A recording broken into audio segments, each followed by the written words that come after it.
Desculpa, assim, fazendo sentido da questão emocional, por que agora não está sofrendo? Então, algumas coisas ali dentro, eles estão conseguindo fazer mudar. Algo andou. E o Botafogo hoje tem que venceu. enxergar. O Botafogo venceu, então, o Bragantino 2-1, 2 do Júnior Santos.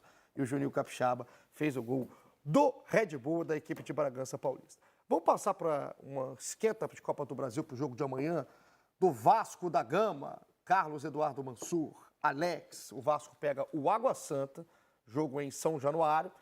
Vamos mostrar aqui, seu Sport TV, botar aqui no telaço o campinho, o provável. O que você está rindo aí, Eu gosto do seu Sport TV. O TV está sempre atento aqui, é o melhor do programa. Bota aí o campinho, por favor, do provável Vasco, então, do professor Ramon Dias, com o Léo Jardim no gol. A linha de defesa com o João Vitor, o Léo e o Medel. Você vai poder observar que é o time principal, né, Mansur? Time titular. O Medel por dentro e o Léo aberto. Isso. Exato. O Léo saindo pelo lado esquerdo. Exato, o Medel mais centralizado. E o Léo, como de costume, pela esquerda. Já está querendo criar novidade aí. O Piton na esquerda, o Paulo Henrique na direita. Isso aqui eu não vou chamar de dúvida, essa disputa, né, do Zé Gabriel com o Esforça. Os dois, né, numa disputa de quem faz. O Esforça jogou contra a Portuguesa, o Zé Gabriel estava fora, volta a ter condição. Exato. Então isso aí é uma disputa aberta, né, no Vasco, para muita gente. Só o Vasco ganha com isso. O Payet, né, com o Galdames. Payet. E na frente o Adson com o Verrete, esse tipo deve entrar em campo contra o Água Santa. A gente tem que olhar esse jogo, né, e também olhar o fim de semana. No domingo, o Vasco começa a semifinal do Carioca, jogo no Maracanã contra o Nova Iguaçu. E o Vasco, mesmo assim, Mansur, vai com o seu time, pelo menos é a previsão aqui dos amigos, e deve ser isso. O Vasco se importa e muito. O Nova Iguaçu, o Vasco, além de favorito, com toda a ótima campanha do Nova Iguaçu, mas o Vasco tem mais qualidade técnica e tem 180 minutos de uma semifinal em 2 jogos para confirmar, para buscar a classificação dele, embora o Nova Iguaçu vá começar em vantagem. Mas ainda assim, são 90 minutos para decidir uma permanência na Copa do Brasil, que coloca muita coisa em jogo, né? Eu estava aqui, olhando aqui essa disputa, por isso que eu não chamei aqui de dúvida para o Ramon Dias, porque eu estava acompanhando o noticiário hoje, né, da galera que está aqui sempre no dia a dia do Vasco, e que a tendência é que o Zé Gabriel volte como titular. Isso. É mais provável. E seria a única mudança, né, do Ramon Dias para o jogo da Copa do Brasil. O que muda de característica, Mansur, se a gente pensar em Esforço e pensar em Zé Gabriel, e não só com o adversário, não só com a Água Santa, em jogo decisivo, jogo de mata-mata, mas para o Vasco, de fato, deixa mais livre, talvez, os jogadores de frente, como um Payet, dá um pouquinho mais de liberdade, é um jogador mais caçador. O Zé Gabriel cobre um pouco mais de espaço ali na frente, pelo menos nesse momento. O Esforça chegou a menos tempo, está se adaptando ainda ao ambiente do clube. Acho que o Zé Gabriel está mais habituado aliás, essa é uma questão. Até escrevi um texto sobre isso para o GE, vai estar no ar amanhã de manhã, por coincidência, surge esse assunto. Essa é uma posição, para mim, crucial nessa montagem do Vasco. O Vasco, quando adota essa linha com 3 defensores, 3 zagueiros, 2 alas, uma linha de 5 atrás, primeiro, realçou muito as virtudes dos 2 alas. Tem 2 zagueiros que, pelos lados, tanto o João Vitor quanto o Léo, os zagueiros mais externos, digamos assim, né? Porque o Medel faz o zagueiro mais central. Com ótimo passe, boa saída de bola. E são velozes para essa questão de cobertura. Exato. Permitiu ao Payet ter mais liberdade para se mover. E eu acho que o Adson foi um bom complemento para o Verrete. Ou seja, o Vasco cresceu muito, cresceu em produção ofensiva e se tornou... boa parte da evolução do Vasco se explica a partir da mudança de sistema também, eu acho. Só que esse sistema tem uma outra questão. Quando o Vasco vem defender, quando o adversário obriga o Vasco a defender com a linha de 5 atrás, perto da sua área, se Adson e Payet não fizerem, e muitas vezes não tem acontecido constantemente nos jogos, um trabalho muito forte de recomposição junto dos volantes, o Vasco fica com a frente da área esvaziada. E o Vasco tem permitido muitas finalizações de entrada da área aos seus adversários. Isso é um trunfo ao Zé Gabriel? Ele cobre mais campo, por isso eu acho que nesse momento ele é importante, mas mesmo em jogos com ele, não tem sido fácil para os 2 volantes do Vasco, para o Zé Gabriel e para o Galdames, trabalharem. Porque eles têm que, às vezes, cobrir muito espaço.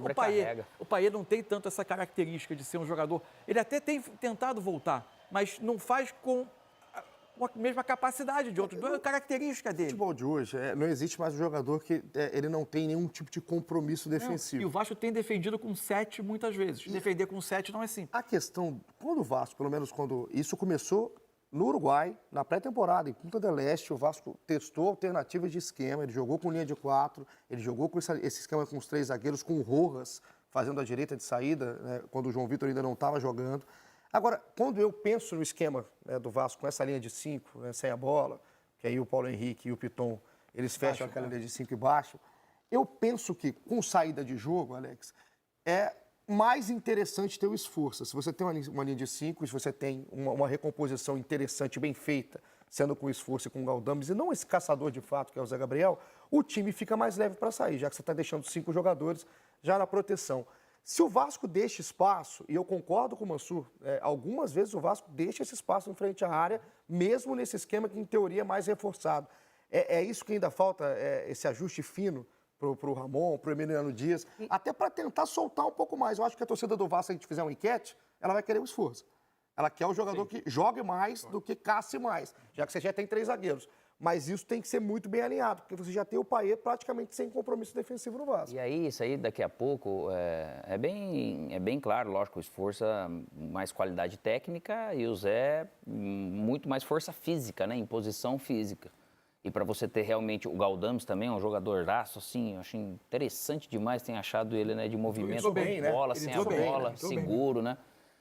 Mas o Vasco pode ser que chegue em algum momento desses 3 zagueiros, que às vezes pode ser que ele faça um tripé de meio para colocar o esforço. Contra a Portuguesa, desculpa te interromper. Imagina. Intervalo do jogo, a Portuguesa no primeiro tempo tinha finalizado algumas vezes. Ele abre mão da linha de 5, coloca o Matheus Carvalho e passa a ter um tripé de volante da frente da defesa. O Vasco não foi mais incomodado, já tinha feito 2-0 no primeiro tempo. Ofensivamente, o Vasco está produzindo, mas tinha cedido esses espaços. Não foi mais incomodado no jogo, terminou o jogo vencendo por 4-0. Só um detalhe. Não, e é assim, o que o Mansur fala, se você fica com 2 caras de pegada assim no meio, você perde na questão de volume, te desgasta, né, cara? Você pega times hoje que você tem volantes normalmente que jogam.